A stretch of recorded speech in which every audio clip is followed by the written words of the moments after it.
Bonjour, vous allez bien? Bonjour. Je suis ravie de vous accueillir, capitaine. Merci beaucoup. Merci de me recevoir. Vous allez nous raconter des histoires incroyables, non? Écoutez, ouais. Ouais, je crois, hein.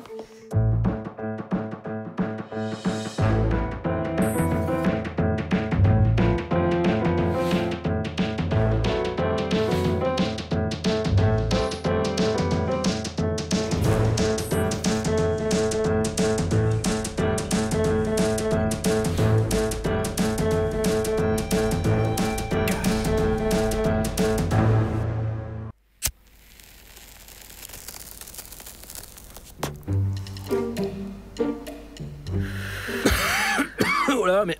Pardon, mais... Vous pourriez arrêter de fumer votre truc, là? Quoi? Je sais pas si vous savez, mais... Votre machin, là, ça alimente un énorme business. Ah ouais, c'est stupéfiant. Parce que c'est que du cash.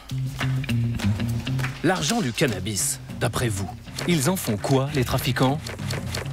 Du papier peint? Eh ben non, ils ont des combines. Leurs billets, ils les blanchissent. Et croyez-moi, c'est pas une mince affaire. Chaque année, il y en a pour 1 milliard d'euros de chiffre d'affaires. Et pas un centime d'impôt.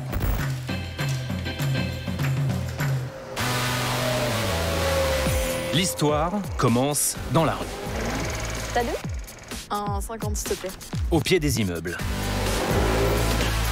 Le cannabis, c'est tous les jours, partout en France, 700 000 fumeurs quotidiens. Ok, vas-y, salut. Avec des trafiquants qui ne connaissent pas la crise. Au meilleur de ma forme, je pouvais ramener jusqu'à 2 tonnes par mois. C'est que ça en rapporte du cash. Tout ça en petites coupures. C'est un monde de secret en même temps. On ne parle pas, on ne dit pas ce qu'on fait. Dans ce monde secret, l'argent est collecté par de petites mains. Il est blanchi par des banquiers occultes pour le compte de trafiquants. On a l'impression que ce sont les effectifs d'une PME pour les bénéfices d'une multinationale, en fait. C'est vrai. Parce qu'il travaille dans un secteur très profitable. Blanchiment. Action de dissimuler la provenance d'argent acquis de manière illégale. Pour percer les secrets d'un réseau international, on a dû changer d'identité. C'est comme ça que nous avons pisté l'argent sale. Au Maroc, on est parti à la recherche de la tête du réseau. C'est le blanchisseur du point de vue de la loi. Une sorte de trader de l'underground, vous voyez, c'est... Voilà. Notre enquête nous a conduits en Belgique, où l'argent de la drogue est transformé en or. Il venait chaque fois pour acheter, que ce soit des pièces, des lingots, il fait des kilos par semaine. Ces lingots d'or, vous pensez bien, on les a suivis. Jusqu'à Dubaï. Des fournisseurs entrent avec des valises pleines d'or et ressortent avec des valises pleines de cash.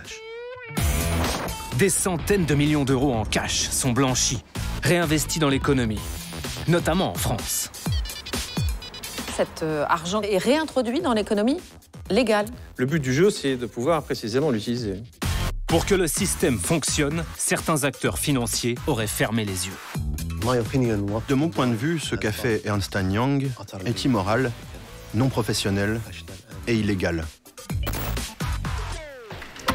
Ce soir, on vous propose une partie de cache-cache avec ces barons noirs de la finance, trafiquants et blanchisseurs d'argent. Allez, éteignez votre truc et installez-vous confortablement.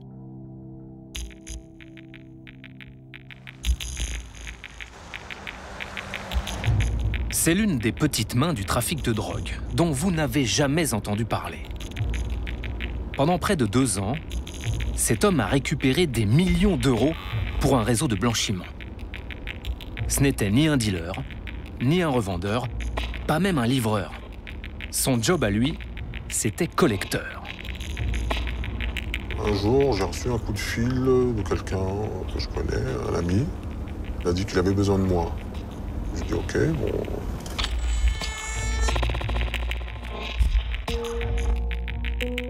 Donc 2 semaines plus tard, il arrive, il m'appelle, donc on se rencontre dans un café. Donc il m'explique un peu ce qu'il fait, et puis il me propose de travailler avec eux pour faire la collecte d'argent. Donc j'ai réfléchi un peu, comme j'avais des projets, donc j'avais besoin d'un peu d'argent, de liquidité, et que ça me semblait pas trop illégal. Et voilà, c'était un petit blanchiment. Donc j'ai accepté. En 2013, l'homme intègre un réseau de blanchiment pour collecter l'argent de la drogue. Il accepte de nous révéler les secrets de ces virées nocturnes. Ça se passe souvent aux portes de Paris. Alors là, on arrive à l'endroit où plusieurs remises ont été effectuées, ici, à la station Total. Voilà. On venait, on se mettait ici, à cet endroit-là. Hop, on se garait comme ça.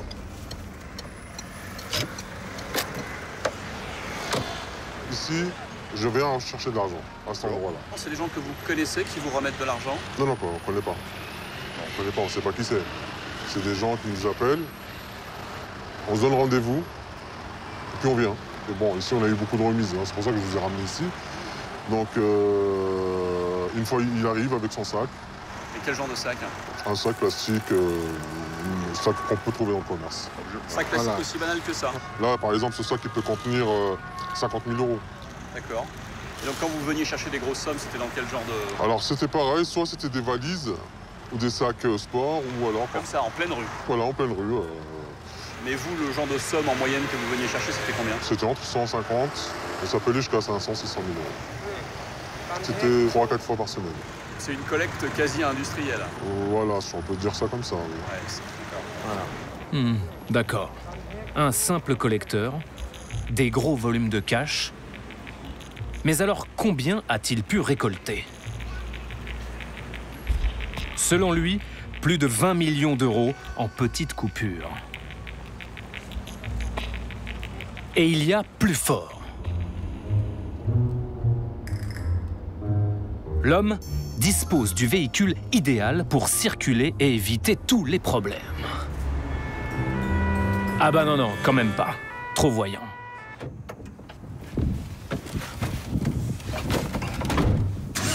C'est un moyen de transport beaucoup plus discret.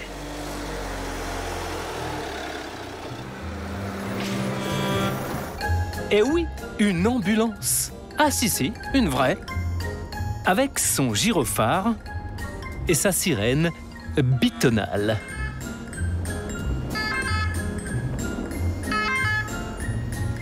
Plutôt pratique pour traverser Paris avec un sac de 500 000 € et ne pas se faire repérer par la police. L'ambulance, on peut en voir partout sur Paris, hein, donc ça passe mieux, quoi, on va dire. Ça passe d'autant plus facilement que ce collecteur est vraiment ambulancier. De nuit, comme de jour, mais surtout de nuit. Ce petit manège va tourner sans anicroche pendant plus d'1 an. Entre 2013 et 2014, Paris est à lui. Une valse de sacs. Des centaines de milliers d'euros à chaque fois, transportés à la barbe de la police dans une ambulance. Jusqu'au jour où... Bonjour, vous allez bien? Bonjour. Je suis ravie de vous accueillir, capitaine. Merci beaucoup. Merci de me recevoir. Jusqu'au jour où cet homme entre en scène. Vous allez nous raconter des histoires incroyables, non? Écoutez, ouais. Ouais, je crois. Hein. Alors, allez-y, asseyez-vous. On va vous maquiller, oui.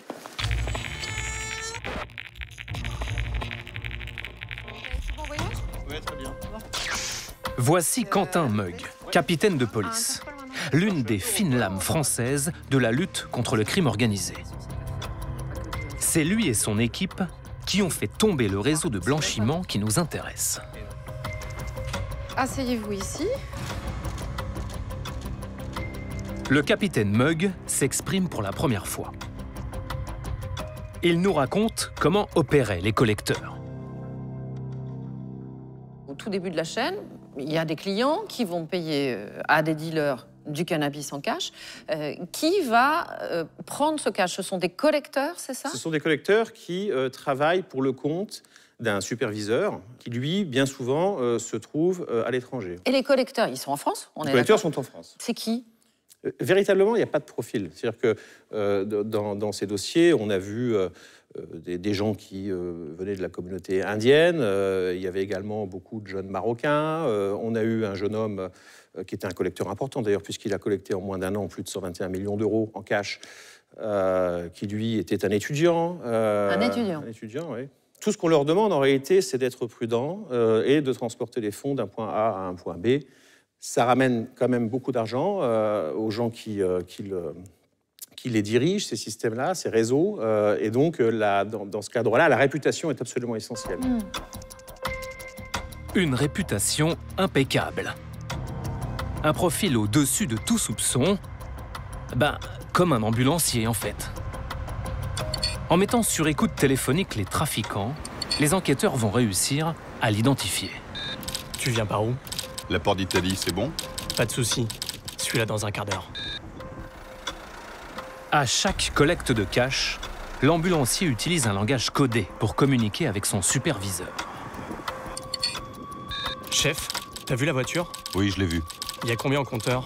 Elle a 65 000 km. Ok, à tout à l'heure. J'ai vu le gars, il m'a donné le titre. Il a un terrain qui fait 310 mètres. Combien? 310 mètres. Ok, d'accord. À bientôt. Vous l'avez compris, 65 000 km, c'est 65 000 euros. 310 mètres, 310 000 euros. Désormais, Quentin Mogg sait qu'il a affaire à un gros poisson de la collecte. Il met en place un dispositif de filature. Voici l'ambulance, la vraie, traquée par une caméra de surveillance. Pour obtenir des preuves en béton, le capitaine repère la planque de l'ambulancier. Puis il y dissimule une petite caméra espion. Le piège va fonctionner. Voilà l'ambulancier revenant de tourner, sac à la main. Son outil de travail est sur la table. Une compteuse à billets. Et c'est parti pour une nuit de boulot. Compter, trier, recompter, conditionner. Les liasses s'empilent. Pour cette tâche, le collecteur prend une petite commission, à peine 0,3% sur les sommes transportées. Sur 20 millions, cela fait 60 000 euros. Tout ça pour une seule petite main du réseau qui opère dans toute la France. Et est-ce que vous avez une idée du nombre de personnes qui travaillaient pour ce réseau? Pour le réseau de collecte à proprement parler, on a identifié 4 groupes de collecteurs en France. C'est là qu'on a compris qu'on avait affaire à des gens qui proposaient un service de blanchiment. Et c'est ce qui rend ces enquêtes si profitables. C'est qu'en travaillant sur un collecteur, vous allez évidemment pouvoir suivre les fonds du trafic sur lequel vous enquêtez, mais si vous continuez à le surveiller après qu'il ait transporté son argent, eh bien, il va y avoir d'autres clients. Et vous allez découvrir comme ça un autre trafic à Brest, à Paris, à Lyon, à Bordeaux. Oui, c'est tentaculaire en fait. C'est tentaculaire parce qu'ils ne font que ça. La plupart d'entre eux avaient des cartes d'abonnement SNCF et ils circulaient beaucoup en train.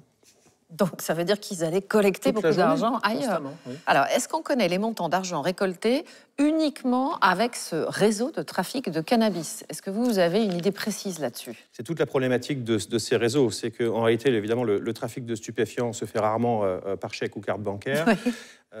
Et donc, c'est de l'argent liquide qui circule.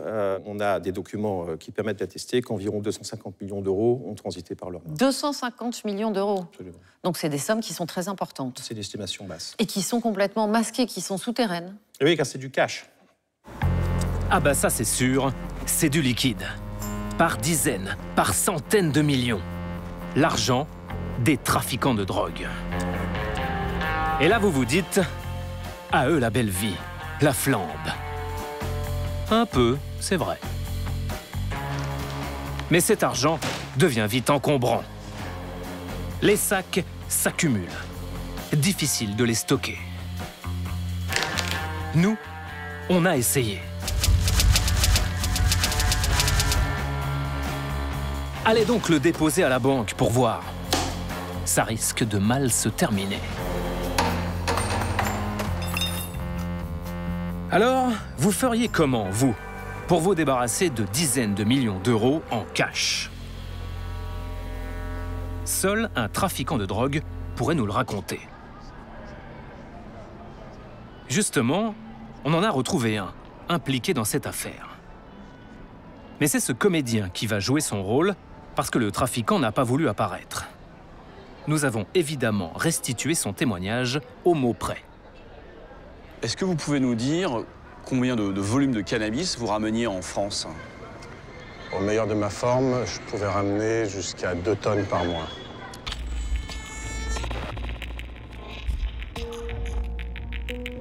Et avec le recul, est-ce que vous pouvez nous dire combien d'argent vous avez gagné? J'ai pas de fiche de paye pour me rappeler de mes revenus. Mais ouais, j'ai gagné beaucoup d'argent. J'ai déjà eu entre 12 et 15 millions d'euros à moi rangés. Mis à l'abri? Ouais. Et vous faisiez quoi de cet argent? Faut le blanchir, faut l'investir. Moi, j'investis que du liquide, mais je réfléchis comme un chef d'entreprise. L'idéal, c'est d'avoir des rentes. Du coup, je réinvestis 50% de mon argent et 30% sont mis à l'abri pour mes vieux jours. Et puis, on a un train de vie conséquent quand même.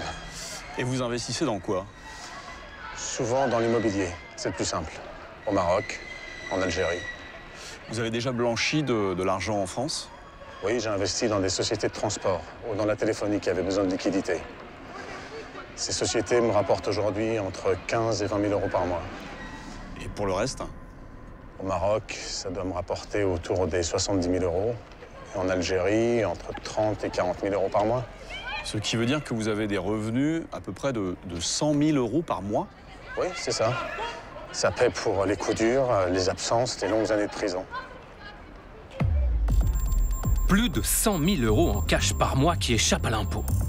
Des investissements en France et à l'étranger. Pour cela, ce trafiquant utilise les services d'un homme de l'ombre. Dans les pays arabes, on l'appelle le sarraf. Le sarraf, c'est une sorte de banquier occulte.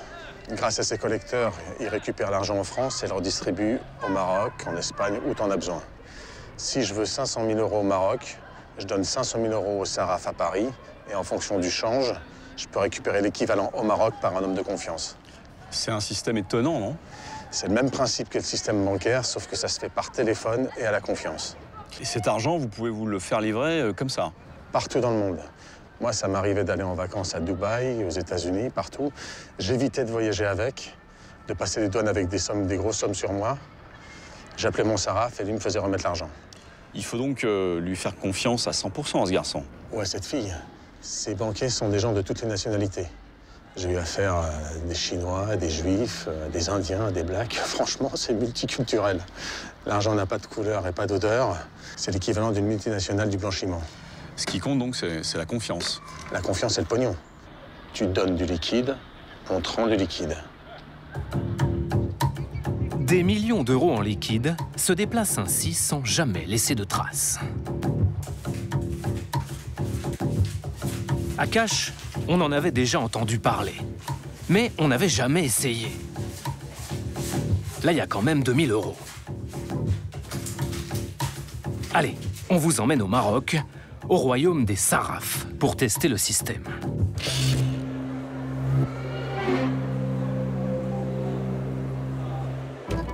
Dans l'avion, on a le choix entre un film de Chaplin, Le Vagabond, toujours sans un rond, et ce magazine, avec une publicité toute faite pour nous.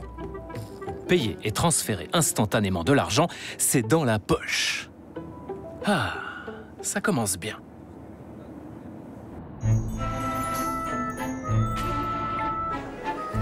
Casablanca, capitale économique du Maroc.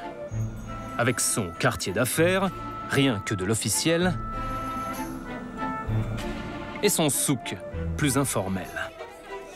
C'est là que nous allons réaliser notre opération, en toute illégalité. D'abord, il nous faut changer nos euros en dirhams, au marché noir, évidemment.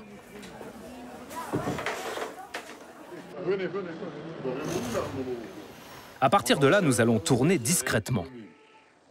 Vous avez 2000 €, d'accord? Au Maroc, le cash n'est pas un problème. Ce serait même plutôt une solution.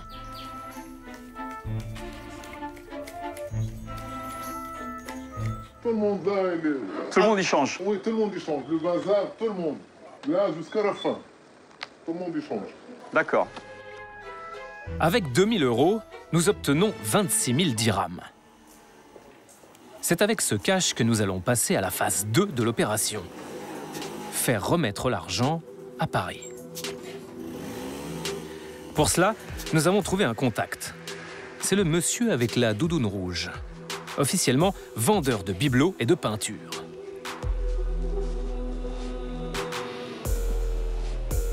C'est votre magasin ici? J'ai une petite urgence. Est-ce que vous pouvez me rendre un service et me La négociation s'engage. 2000, j'ai pas plus, que c'est l'argent dont j'ai besoin à Paris. Sauf que nos 2000 € lui semblent bien dérisoires.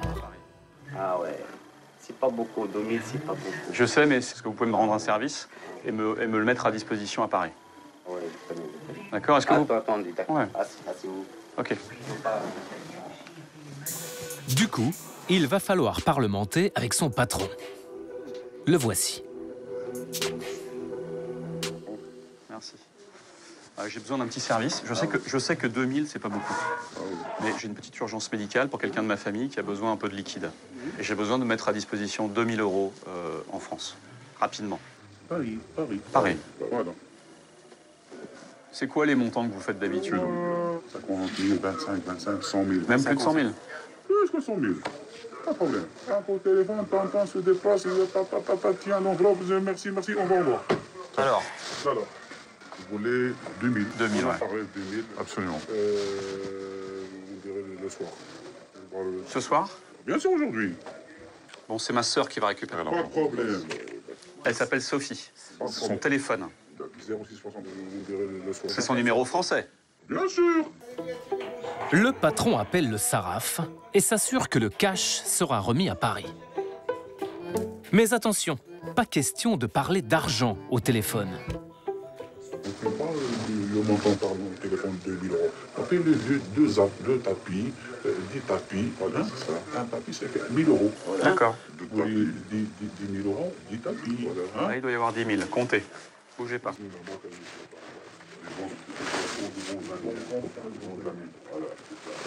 Là, il doit y avoir encore 10 000. Espérons que l'argent soit entre de bonnes mains. Bon, et maintenant, moi, je vous fais confiance. Voilà. Pas de problème. Parce que c'est pour ma mère, hein. Écoute, non, c'est important. Ça, bien On sûr. fait confiance. Bien sûr. Parce que ce qui compte ici, c'est la confiance. J'ai des clients, ils m'ont posé ici de l'argent au B pour venir. 100 000 €, l'équivalent de 100 000 €. Ils partent. Le soir, est-ce que c'est tout est bon et tout est bon. Donc ce soir, vers 20 h. Ce soir, Inch'Allah, il va l'appeler un monsieur. Il fait appeler. Votre MNA, il est là. Pas de problème. Soyez sûr, certain. Cela, Inch'Allah, aujourd'hui, la sorcellerie, il fera vendre 2000 €. Et tu me téléphones, tu me dis, appelle-lui. C'est bon. T'as vu? Merci. Je vous fais confiance, hein. Bien sûr. Avant de partir, le patron nous glisse un dernier conseil, essentiel dans ce genre d'opération. Ouais, on n'a rien fait. Hein? Le mieux, c'est qu'on n'a rien fait. Voilà. C'est ça. Tout le monde parle. Les murs, ils ont des oreilles. Tu connais? On se va faire un petit tour dans le Au souk. passage, le patron a pris une commission de 15% sur notre opération, soit 300 €. Le taux diminue lorsqu'il y a plus d'argent dans les tuyaux. Reste à prévenir Sophie que, jusque-là, tout s'est bien passé. Allô? Oui. Tout s'est bien passé. C'est ça, tout s'est bien passé. Même si, on ne vous le cache pas, on vient de laisser 2000 € à un inconnu. Et maintenant, il n'y a plus qu'à espérer que les tapis, enfin les euros, arrivent à Paris. Ça a été un peu plus long que prévu.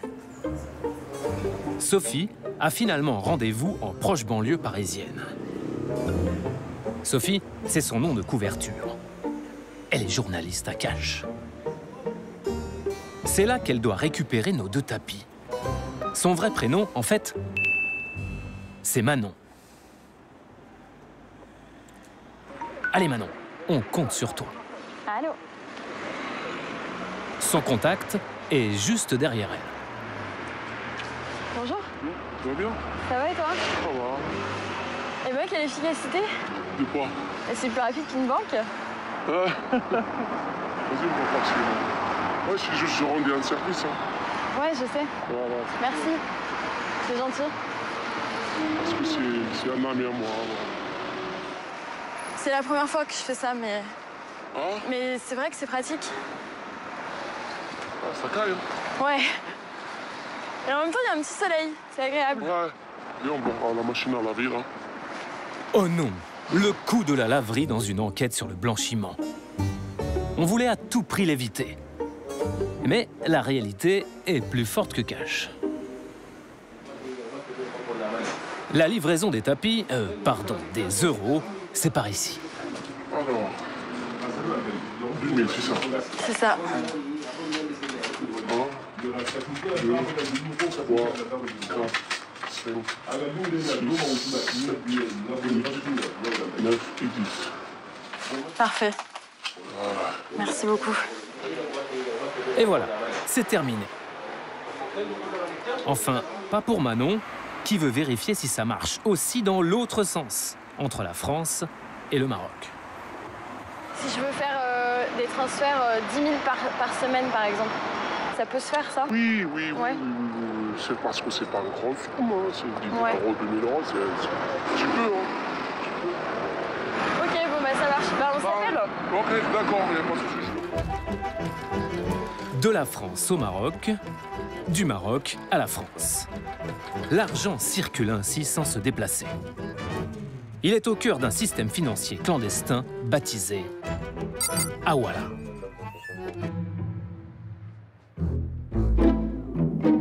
Dans le système Hawala, il faut imaginer l'argent comme une matière première qui s'échange dans le monde entier. Avec le saraf pour banquier. Son rôle, équilibrer des milliers de transactions.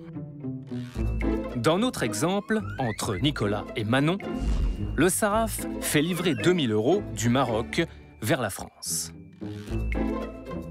Pour équilibrer ses comptes, le saraf doit réaliser une opération d'un même montant avec d'autres clients entre la France et le Maroc. C'est ce qu'on appelle un système de compensation. Pour réaliser ce tour de force, le saraf a donc besoin de beaucoup de cash des 2 côtés de la Méditerranée. Autant dire, beaucoup de clients. Et parmi ces clients, des gens bien établis. Au Maroc, par exemple. C'est étonnant, mais l'argent de la drogue qui circule dans le système Hawala finit parfois dans les poches d'hommes d'affaires. Bienvenue en classe affaires avec la Chambre française de commerce et d'industrie du Maroc. La CFCIM est la plus importante chambre de commerce et d'industrie française à l'étranger. À Casablanca, cette institution plus que centenaire représente 4000 entreprises. Ici, on parle éthique, performance, toujours avec professionnalisme. Dirigé par de grands patrons, comme Jean-Marie Grosbois, directeur des lieux entre 2013 et 2016. Comment ça, vous ne connaissez pas? Souhaitez-vous en savoir plus? Oui. Jean-Marie Grosbois, chevalier de la Légion d'honneur, officier de l'Ordre national du mérite. Photo pour les vainqueurs. Monsieur Grosbois est un homme public. Le voici avec Pierre Gattaz, l'ancien patron du MEDEF. Avec Muriel Pénicaud, l'actuel ministre du Travail. Et enfin avec l'ancien président de la République, François Hollande. Jean-Marie Grosbois, c'est ce qu'on appelle un col blanc. Un cadre de l'industrie qui a utilisé les services d'un saraf, un banquier occulte. En 2013, il met 50 000 € dans les tuyaux afin de les récupérer à Paris. C'est là qu'il est repéré par la police. Jean-Marie Grosbois vit toujours à Casablanca, toujours dans les affaires. Il a refusé de répondre à nos questions face caméra, mais il a accepté de nous recevoir. Deuxième étage. À partir de là, nous filmons avec une caméra cachée. Bonjour madame. Excusez-moi de vous déranger, je cherche monsieur Grosbois, s'il vous plaît. Monsieur Grosbois, quel plaisir de vous voir. Vous êtes des artistes dans votre genre. Hein? Pourquoi? Je sais pas, vous m'appelez sur WhatsApp, sur un numéro français, allez. Bon, vous avez un joli bureau. Ouais. Dites-moi qui vous êtes quand même. Bah, moi je travaille pour une agence de presse qui s'appelle Première Ligne Télévision et qui produit un reportage sur l'économie parallèle pour France 2. Ouais, et votre nom est apparu dans une affaire de remise d'argent liquide. Ah oui, d'accord. Ah, oui, vous vous souvenez de cette histoire? Oui, bien sûr. Oui. Voilà, et je voulais que vous puissiez m'expliquer, d'abord me confirmer si c'était vrai ou pas. Oui, c'est vrai, oui, bien sûr. Moi j'avais besoin de liquidité. Pourquoi ne pas avoir apporté avec vous, par exemple, ces sommes d'argent en France? Ah bon? Et comment vous faites pour passer la douane avec 50 000 €? Finalement, c'est un système assez pratique, en fait. Ah oui, ça peut être pratique, oui. Vous saviez quand même que c'était illégal de faire ce système, j'imagine. Il y a 30 millions de Marocains qui font ça à longueur de journée. Hein. Bon. Mais vous n'êtes pas trop posé de questions sur l'origine des fonds, par exemple, quand on vous a remis 50 000 € à Paris? Non.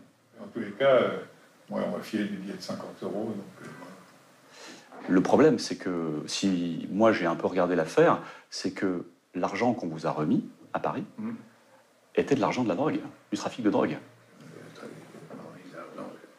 J'en sais rien. Moi, on m'a donné l'équivalent de ce que j'avais demandé pour en revoir la ligne, hein, c'est tout. Oui. J'ai utilisé un réseau. Je dis, il y a plein de gens comme ça qui le font. Je ne me suis pas posé la question de savoir si l'argent venait de la drogue ou pas. Il se trouve que ça venait de la drogue, oui. Je ne connais pas ces gens-là. Je me suis retrouvé un jour convoqué par un juge d'instruction, garde à vue, etc.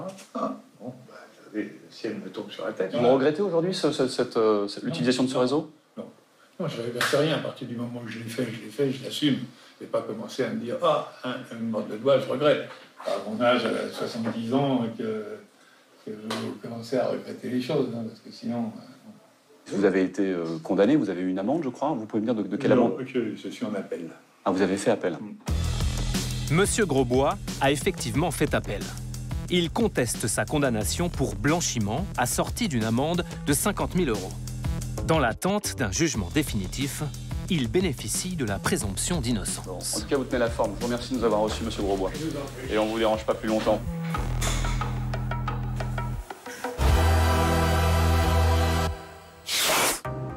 Si nous nous sommes intéressés au cas de monsieur Grosbois, c'est que son argent a alimenté le même réseau de blanchiment que celui des trafiquants de drogue. Un même réseau avec deux donneurs d'ordre, les frères Echaouti. Une belle histoire de famille. À gauche, Abdelwahid, le plus jeune. À droite, Nourdine, 36 ans au moment des faits. C'est lui qui pilotait toutes les opérations financières pour le compte de ses clients, notamment des trafiquants. C'était le banquier occulte du système, le Sarraf. L'argent de la drogue est collecté dans tous les coins de France. Mais aussi en Europe, grâce à des collecteurs comme l'ambulancier.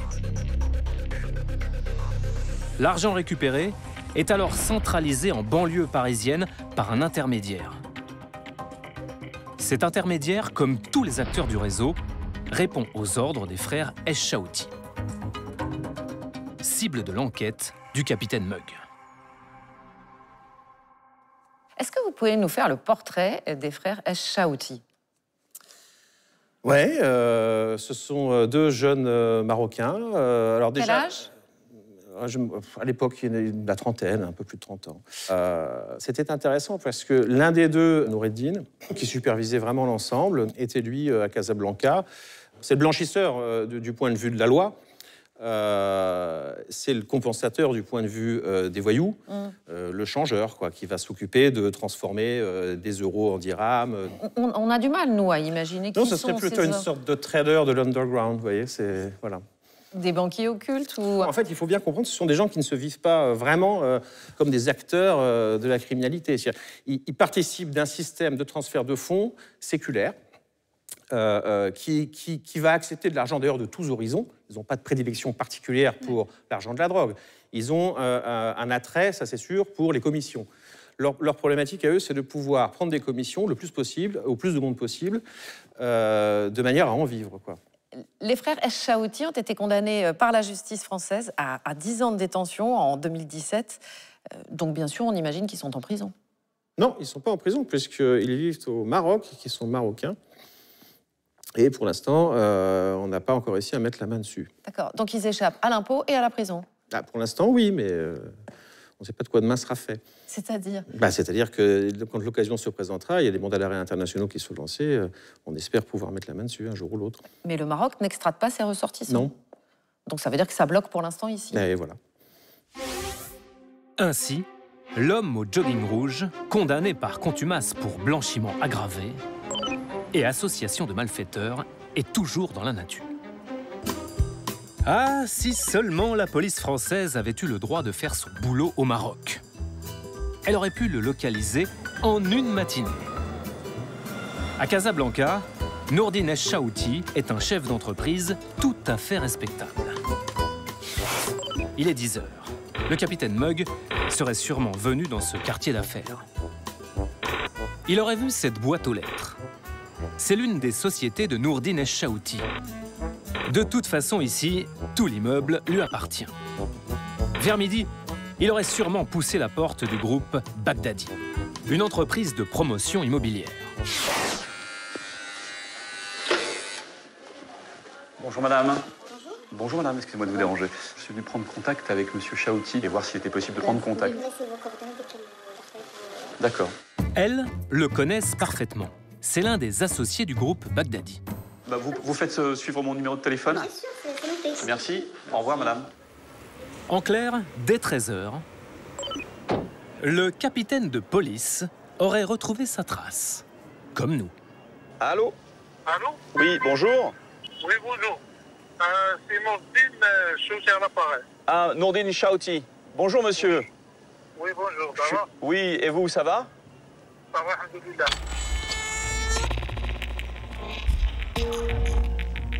Je suis passé à l'un de vos bureaux ce matin pour essayer de vous rencontrer et je voulais vous parler business, un peu affaires, investissement immobilier. Je voulais savoir si on pouvait se rencontrer éventuellement. Mais qui a donné mon nom à vous? Disons que je préfère vous dire ça quand je vous verrai. Où est-ce que vous êtes, Nourdine? J'habite à Casablanca, mais je ne suis pas maintenant à Casablanca. Ah. Je rencontre pas des personnes que je ne connais pas. Ah bah... C'est des affaires. Ça veut dire pas je fais des affaires avec des gens que je connais pas. Bon, eh bien, on ne fera jamais affaire avec le saraf de notre histoire. Mais de ces affaires, on n'a pas fini de vous parler. Allez, pensez toujours blanchiment, mais pensez plus grand. Dans les profondeurs de la finance, les frères Echaouti ont inventé pour leurs clients un circuit de blanchiment imparable. Ce système a permis aux trafiquants de réinvestir des centaines de millions d'euros en cash dans l'économie mondiale. Ça s'est déroulé en 3 étapes.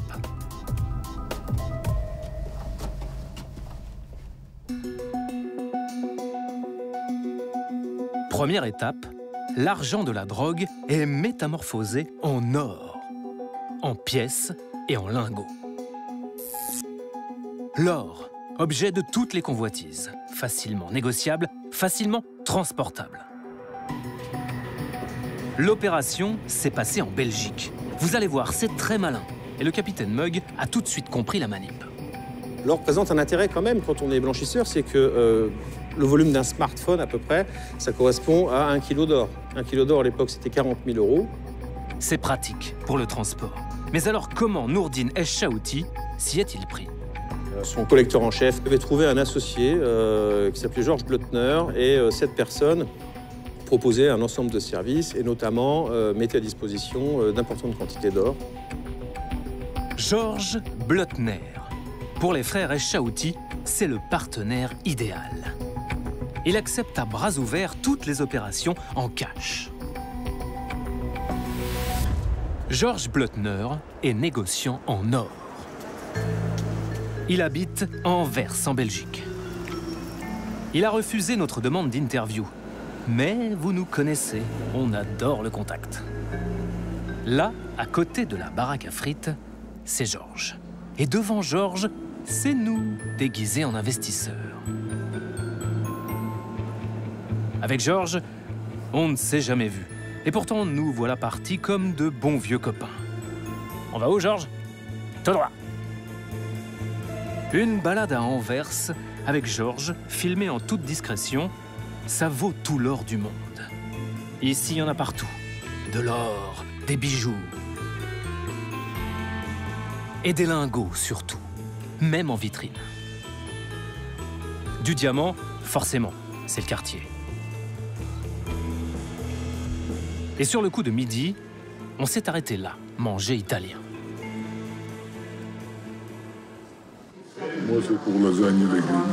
Oui, ça me suffit. Et ben moi, je crois que je vais prendre des cannelloni à la ricotta. Vers la fin du repas, Georges Bleutner se met enfin à table. Il nous explique son rôle dans le réseau Eschaouti. Je vends des caches, de l'or.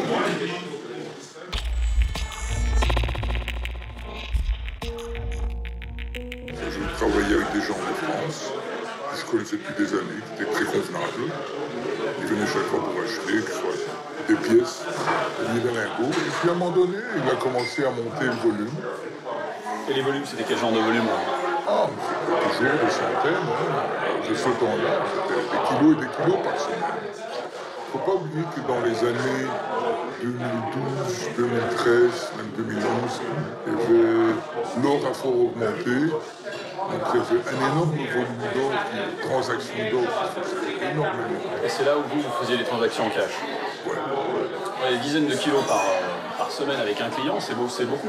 Oh oui, mais on faisait ça. Et comment il le faisait sortir l'or?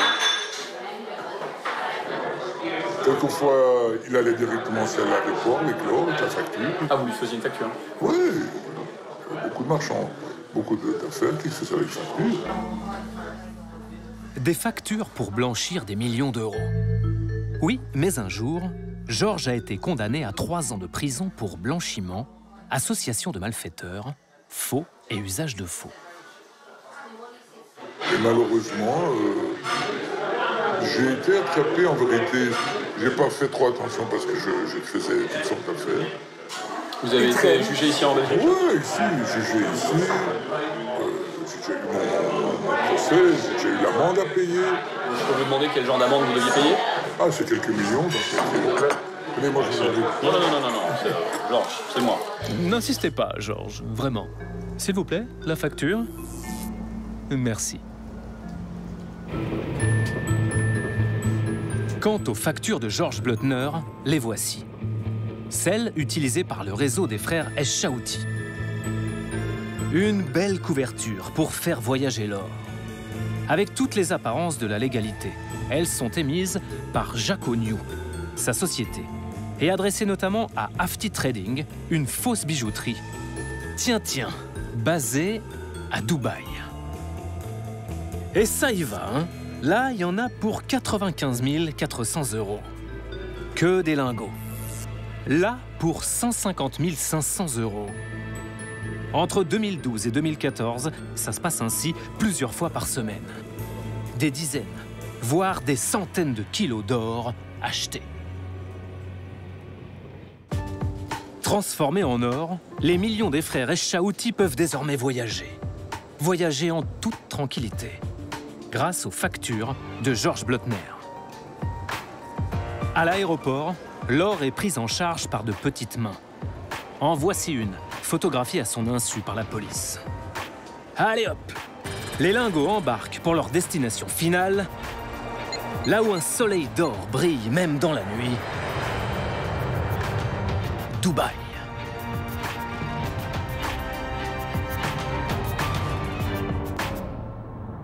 Pourquoi Dubaï? Pourquoi Dubaï? Parce que c'est une économie cash, comme il en existe beaucoup. L'idée, c'était de voyager avec l'or jusqu'à Dubaï. Pour se prémunir quand même de tracasseries administratives, ils avaient monté une société spécialisée dans la bijouterie à Dubaï. Ça s'appelle une couverture, quoi. Couverture. Ils ont un business model qu'il faut suivre. Dubaï, paradis fiscal vertical. C'est surtout l'un des tout premiers marchés de l'or au monde. 25% de l'or de toute la planète est acheté ou vendu à Dubaï. Et il faut que ça brille.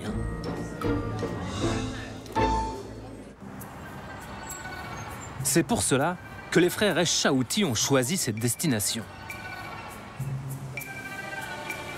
Sur place, c'est la deuxième étape du blanchiment. Ils vont vendre l'or, pièces et lingots, pour récupérer le magot en cash. Pour cela, ils ont un nouveau partenaire, un certain Yogesh. Ce négociant achète toutes les cargaisons d'or des frères Echaouti.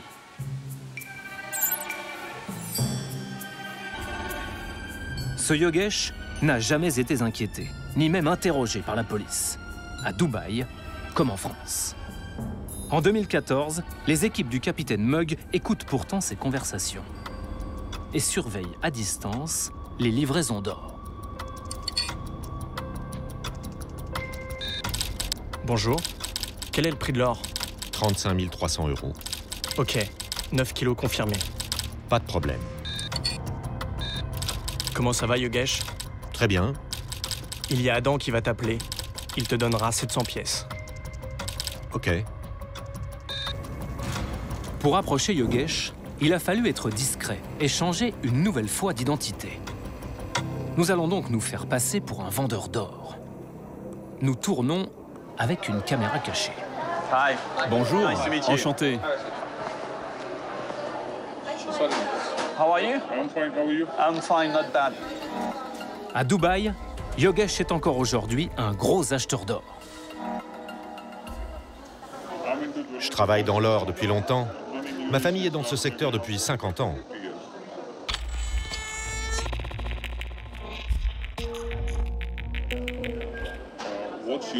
Sous quelle forme allez-vous ramener l'or? Et vous voulez être payé comment?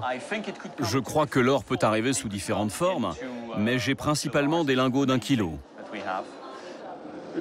Tant qu'il s'agit de lingots, c'est parfait. Vous savez, l'or entre sans taxe dans le pays, il n'y a donc aucun problème. Vous me parlez d'une dizaine de kilos par mois? Aucun problème, j'achète tout type d'or, de l'or pur, des pièces. Donc tout fonctionne? Dans le temps, j'achetais de grosses quantités, entre 150 à 200 kilos d'or par jour. Vous voulez dire par semaine? Non, non, 200 kilos par jour. Ah oui, par jour, d'accord. Et question paiement, vous pouvez me régler en cash? Oui, si vous avez de l'or pur. Moi, je fonctionne avec du cash. Et je paye cash. Et voilà comment, grâce à Yogesh, l'or est retransformé en cash. Combien les frères Echaouti ont-ils transporté? Difficile à dire.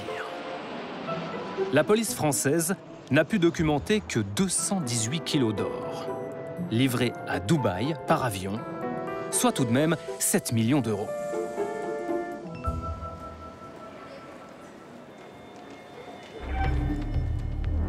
Ces millions de l'argent de la drogue, les frères Echaouti les ont réinjectés dans l'économie légale, notamment en France, pour le compte de leurs clients. C'est la troisième et dernière étape de l'opération de blanchiment. Pour la mener à bien, les frères Echaouti disposent dans les Émirats d'une constellation de sociétés. Multi-Option General Trading, Point Break General Trading et Renade International. Renade International est dirigée par le plus jeune des deux frères, installé à Dubaï. Cette société a une particularité. Elle n'a pas de compte bancaire. Mais alors, comment font les Echaouti pour réinjecter le cash dans l'économie réelle? Eh bien, ils vont utiliser les comptes bancaires de plusieurs bureaux de change, notamment celui d'Al Fardan Exchange. Pas de panique, on vous explique. Les millions de l'argent de la drogue, collectés partout en Europe, sont transformés en or en Belgique, puis retransformés en cash à Dubaï. Le cash est ensuite déposé sur le compte bancaire d'Al Fardan Exchange. À partir de là, et par simple virement, l'argent est envoyé dans le monde entier. Renade International n'apparaît jamais dans les transactions. La société des frères Echaouti est devenue intraçable. C'est le moment d'aller voir sur place comment ça marche. Nous décidons de pousser la porte d'Al Fardan Exchange. Nous tournons avec, devinez quoi? Une caméra cachée. Bonjour, je voudrais me renseigner sur les transactions en cash. C'est pour une société? Oui, absolument. Les transactions se feront en cash. Est-ce que je peux le déposer chez vous? Oui, bien sûr. Nous prenons votre cash et un virement sera fait au nom de votre société, mais depuis notre compte en banque.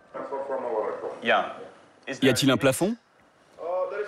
Non, non, aucun plafond. N'importe quel montant peut être envoyé. En quelle devise? Dollars, euros? Dollars, euros, livres sterling, quasiment toutes les monnaies. C'est rapide et efficace alors? Ah oui. Oui, c'est ça. Rapide et efficace. Car à Dubaï, c'est tout à fait légal. Encore aujourd'hui. Les frères Echaouti ont fait fonctionner ce système à plein régime. Nous avons mis la main sur des documents inédits qui concernent Renade International. Voici plus de 11 000 virements bancaires. Le cash est transféré sur le compte de milliers de sociétés dans le monde entier. Chinoises, coréennes, européennes. Regardez, ici, un virement de 150 000 $. Là, un autre de 168 000 $. L'argent est également envoyé à une quinzaine de sociétés françaises, dont celle-ci, basée à Paris. Sur un compte Société Générale, elle reçoit par exemple le 28 septembre 2014 4 virements de plusieurs dizaines de milliers de dollars chacun. Nous contactons le patron de cette société. Moi, dans vous voir, j'ai pas de souci, à condition que je vois mon conseil, surtout que c'est une première pour moi de rencontrer un journaliste. On se réjouissait de voir ce patron, mais son conseil a dû lui conseiller de nous envoyer ce mail. Je trouve choquant que vous ayez en votre possession des documents bancaires. Je ne manquerai pas de déposer plainte pour diffamation si vous portez atteinte à mon honneur. Fichtre, bigre. Dans la foulée, nous contactons un autre chef d'entreprise français qui a reçu 2 virements. C'est Renade, je crois. C'est ça, Renade. Moi, je m'en fous de ça. Ce qui m'intéresse, c'est que j'ai sur mon compte. Ça a le mérite d'être clair, comme nos calculs. D'après nos documents, qui ne concernent qu'un seul bureau de change, Renade International a blanchi 259 millions d'euros pour ses clients entre 2008 et 2015. 259 millions réinvestis dans l'économie mondiale. Ce n'est pas rien, non, capitaine Mug? Ce dont on parle là, c'est le bénéfice du trafic. C'est pas le chiffre d'affaires, c'est ce qui reste une fois qu'on a vendu la drogue, payé la logistique, etc., etc. Donc il reste cet argent-là. Et cet argent va se retrouver dans le système financier. On a été très surpris de découvrir que l'argent du trafic de drogue via Renade a financé une quinzaine de sociétés françaises tout à fait normales. Dites-nous comment ça c'est possible que cet argent de la drogue se retrouve réinvesti dans des sociétés légales en France. L'argent est arrivé sur le compte des sociétés françaises? Oui. Une société textile basée à Paris, par exemple, vous la voyez ici, hein, a reçu plus de 720 000 € entre décembre 2013 et septembre 2014. Une société qui fabriquait encore il y a très peu de temps des foulards en soie à Lyon a reçu plus de 160 000 € de cette société. Il y a aussi un chocolatier en Picardie, un garage, une coopérative agricole. Alors, typiquement, ça c'est intéressant. Je ne sais pas ce qu'il en est de ces sociétés-là, mais imaginons par exemple un commerçant quelconque se retrouve avec, je ne sais pas, une somme importante en cash provenant, on va dire, de fraude fiscale ou d'abus de biens sociaux, peu importe. Cette personne-là a 1 million d'euros. Il a besoin de faire un paiement vers une des sociétés que vous avez sur votre tableau. Là. Bon. Il va aller voir le SARAF, il dit, tiens, voilà, est-ce que tu peux me transférer cet argent sur le compte de la société XY qui se trouve à Lyon? Société textile en France, société de soirée à Lyon, chocolatier, garage. Voilà, et le SARAF va dire, pas de problème, je vais te faire un virement depuis Dubaï, j'ai une société là-bas, et puis tu n'auras qu'à prévenir ton fournisseur qui va être payé par la société Renadé. Et le virement est opéré comme ça. Vous diriez quoi? Vous diriez que c'est une couverture, cette société? Oui, c'est une couverture. La société n'a pas de compte bancaire, quand même.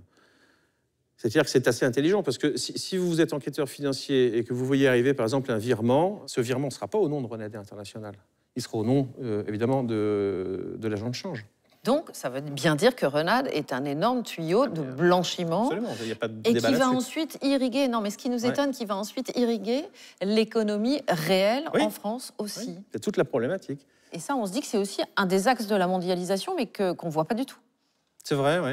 L'argent circule de manière assez libre, et surtout lorsqu'il circule dans ces circuits occultes, pour finalement finir par rejaillir quelque part, pour réintégrer le système légal. C'est tout le principe du blanchiment. C'est-à-dire que le blanchiment est une activité qui mise beaucoup sur l'internationalisation des transactions, de manière à faire échec, ou en tout cas à compliquer les enquêtes. Et c'est vrai que les frères Echaouti courent toujours.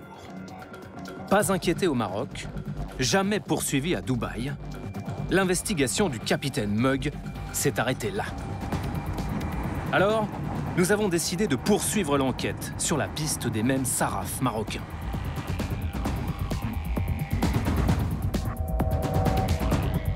À Dubaï, nous avons découvert que l'un des plus gros cabinets d'audit au monde aurait fermé les yeux sur une opération des frères Echaouti.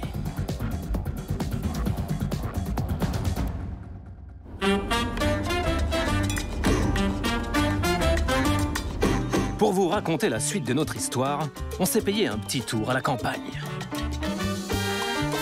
Après Dubaï, c'est vrai que tout ce vert, ça nous fait du bien.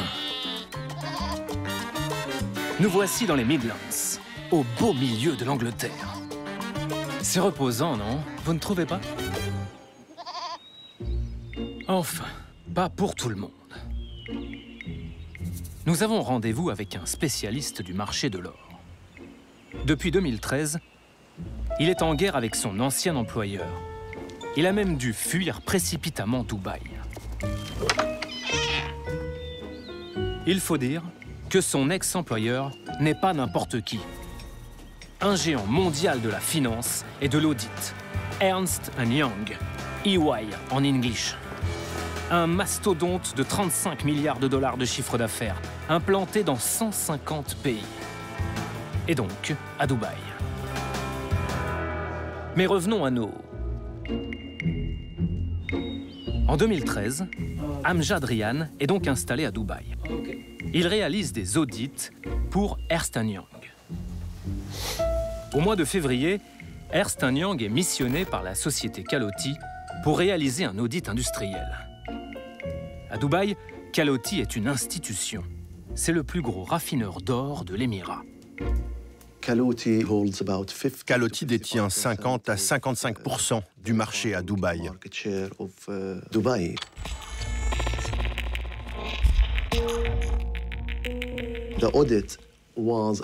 L'audit devait déterminer si la société Calotti avait notamment mis en place un système de gestion client digne de ce nom. L'équipe d'Ernst & Young examine Calotti sous toutes ses coutures. Elle se rend au siège, situé dans cette maisonnette, au 35e étage. elle visite également la fonderie de Calotti, dans cette zone industrielle. L'or y est raffiné. Les lingots sont coulés, puis estampillés. Calotti produit ainsi 300 tonnes d'or par an.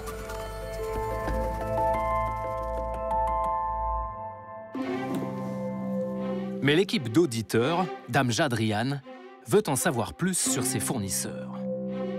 Comme en atteste cette note, il visite le principal comptoir du groupe situé dans le souk de l'or, là où arrivent les lingots. Et c'est là qu'ils auraient découvert de drôles de pratiques. La visite est organisée par Oussama Calotti, le fils du grand patron. La scène se serait déroulée au 2e étage du Gold Center. Juste ici, où nous nous sommes rendus avec une caméra cachée. Hello. Hi. Dans ses bureaux, le fils du patron se serait lancé dans une étrange démonstration. La visite était supervisée par Oussama Calotti. Il a emmené mon équipe dans son bureau, et là, les auditeurs ont découvert une pile de barres argentées sur une table.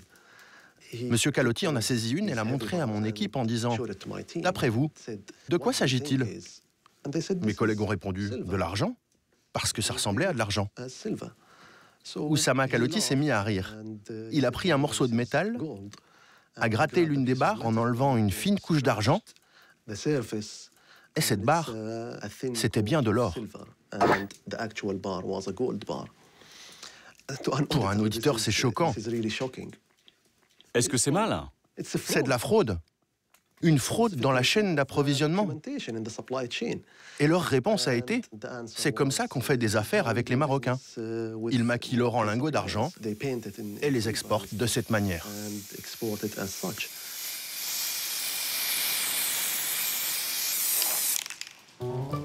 Alors, d'après vous, qui peuvent bien être ces Marocains qui maquillent des lingots comme des voitures volées?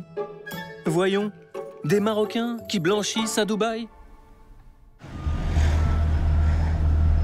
C'est le moment de vous raconter comment l'ancien auditeur d'Ernst & Young a croisé la route de Renade International, la société des frères Echaouti. Nous avons demandé à Amjad Rian de venir à Paris, muni de ses documents. Dans ces fichiers, les fournisseurs du groupe Calotti, les transactions réalisées et les montants pour l'année 2012. Nous allons maintenant comparer ces données avec les éléments de notre enquête. J'ai trouvé une référence. Regardons. Et c'est bien Abdelwahid Echaouti. Il possède une société qui s'appelle Renade International. Il en est officiellement le patron. Je me souviens du nom maintenant parce que c'était l'un des fournisseurs marocains de Calotti qui maquillait les lingots en argent. Il y a beaucoup de transactions avec Calotti. Ouais, je vois ça. Et oui, il y a beaucoup de transactions tous les mois. Presque tous les jours. En tout cas, elles sont très fréquentes. Il y en a beaucoup, effectivement. On a passé du temps sur ces documents. On a compté les transactions. On a tout vérifié. Pour l'année 2012, Renade International a vendu plus de 3000 kilos d'or à Calotti. Le chiffre est bien en tonnes. Plus de 3,5 tonnes en un an. 3500 kilos d'or vendus. C'est énorme. C'est beaucoup plus que la totalité de l'or exporté annuellement par le Maroc. Il y en a pour 146 millions de dollars sur un an. Et la majorité de ces transactions sont faites en cash. C'est pratique. Aussi simple que ça. Des fournisseurs entrent avec des valises pleines d'or et ressortent de chez Calotti avec des valises pleines de cash. Décidément, avec les frères Echaouti, merci. C'est encore une histoire de valises. Merci. Et cette fois, dans les valises, merci. Il y a 146 millions de dollars. Merci. Rien que pour l'année 2012. Merci. Grâce à Renade International, les Sarrafs marocains ont encore réinvesti des montagnes de cash dans l'économie légale. Pourtant, même à Dubaï, il existe une règle anti-blanchiment. Toute transaction suspecte en cash au-dessus de 10 000 dollars doit être déclarée aux autorités.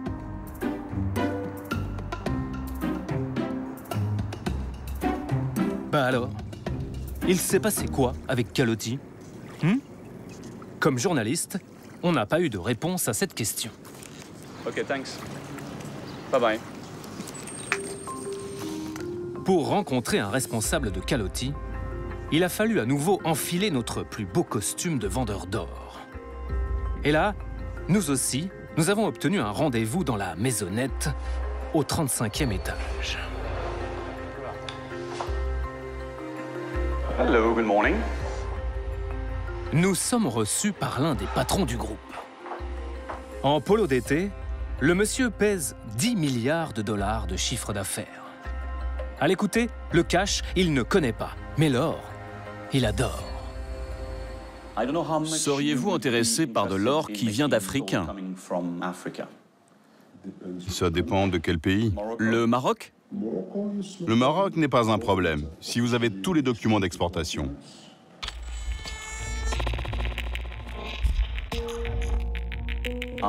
Est-ce que vous êtes en mesure de payer cash? Non. Uniquement par chèque ou virement bancaire. Je croyais qu'en tant que premier acteur du marché, ça ne posait pas de problème. Oui, c'est vrai. Nous sommes le plus gros acteur du marché, mais nous avons plus de règles à suivre que les autres. C'est quelque chose qui a changé? Non, nous faisons ça depuis toujours. Nous suivons les règles scrupuleusement. À en croire ce patron de Calotti, le groupe ne paye pas en cash. On s'est dit qu'on allait quand même vérifier. Venez, on repasse au comptoir de Calotti, là où arrivent les lingots. Et là, quand on demande à être payé en liquide, ce n'est plus du tout le même discours. Une livraison de 70 kilos par semaine en provenance du Maroc, ça vous irait? Pas de problème. Et je serai payé en cash? Oui, bien sûr. Dans ce bureau? Oui, vous nous appelez un jour à l'avance et on vous remet le cash. Est-ce qu'il y a un plafond? Non, aucun. Aucun plafond. Bye bye. Have a good day. Des paiements en cash, Amjad Rian en identifie dès le début de son audit. Car pour l'année 2012, le groupe Calotti lui a fourni tous ses versements en liquide. Il y a les 146 millions de dollars reçus par Renade International. Mais regardez, cette société, elle, a touché 485 millions de dollars en cash. Et puis celle-ci, plus de 773 millions. Des transactions jamais déclarées. En 2012, Calotti a ainsi payé la somme astronomique de 5 milliards 244 millions 779 146 dollars et 40 centimes cash. Vous pouvez répéter la question? Avez-vous déjà payé en cash? Non, notre service de la conformité ne l'accepterait pas. Nous avons évidemment sollicité Calotti. Et après plusieurs semaines, le groupe a finalement répondu par le biais de ses avocats. Calotti dément totalement avoir acheté de l'or recouvert d'argent à Renade ou à quiconque. Calotti a historiquement utilisé le cash comme moyen de paiement, mais uniquement dans le respect des règles de conformité client et de lutte contre le blanchiment d'argent. Calotti nie toute accusation de blanchiment d'argent et de falsification de documents.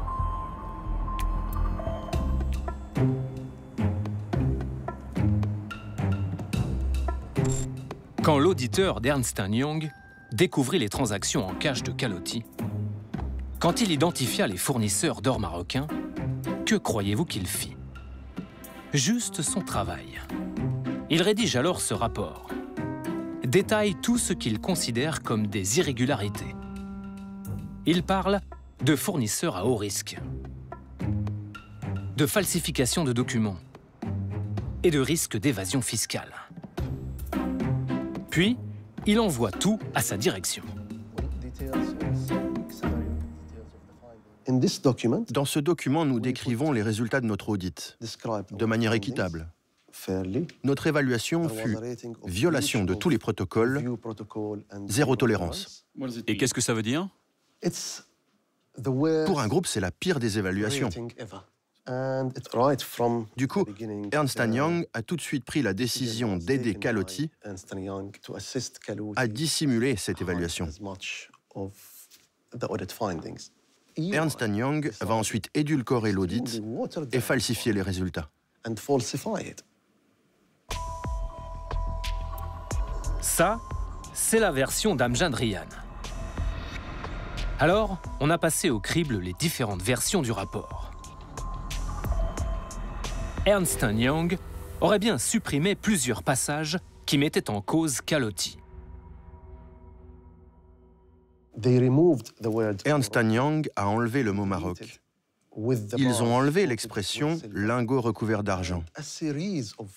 Et en très peu de temps, les résultats de notre audit ont été enterrés. Calotti a ensuite été déclaré totalement conforme par Ernst & Young.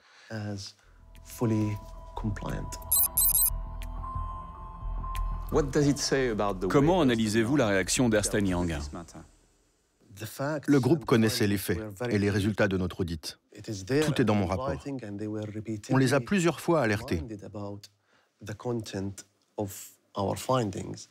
Donc, de mon point de vue, ce qu'a fait Ernst & Young est immoral, non professionnel et illégal. Amjad Rian refuse de signer le rapport final. Il affirme avoir ensuite été écarté par sa hiérarchie. Sa hiérarchie, justement, la voici. Hervé Labaude. Dans le top management d'Ernst & Young, il fait partie de ceux qui, selon Amjad Rian, auraient privilégié les intérêts de Calotti.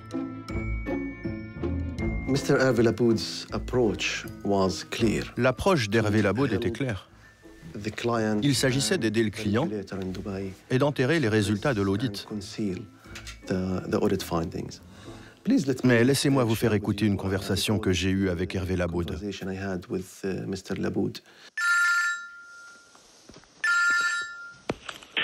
Hervé, bonjour Amjad. Comment ça va Hervé? Je vais bien, et toi?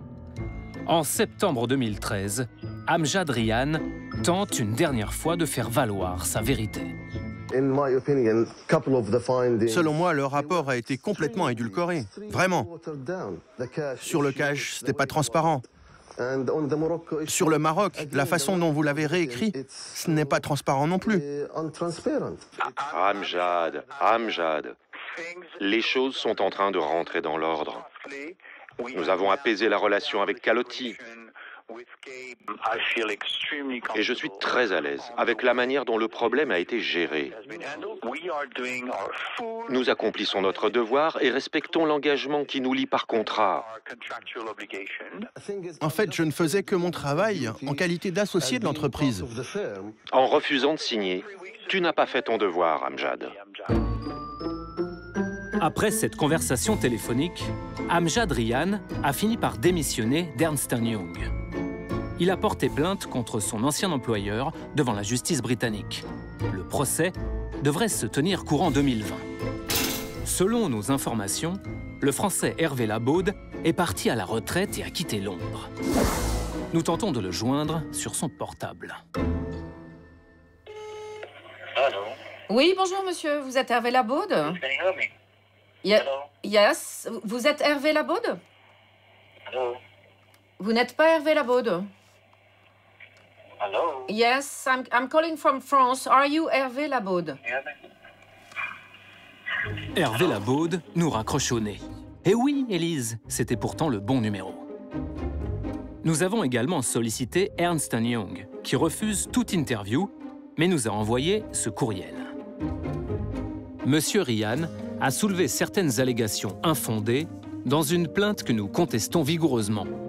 Nous sommes en procédure avec M. Ryan et compte tenu de nos obligations de confidentialité, nous ne sommes pas en mesure de nous exprimer dans votre émission. Quel dommage! Nous aurions tant aimé leur parler de cash et de lingots. Mais au fait, que deviennent les deux frères Echaouti?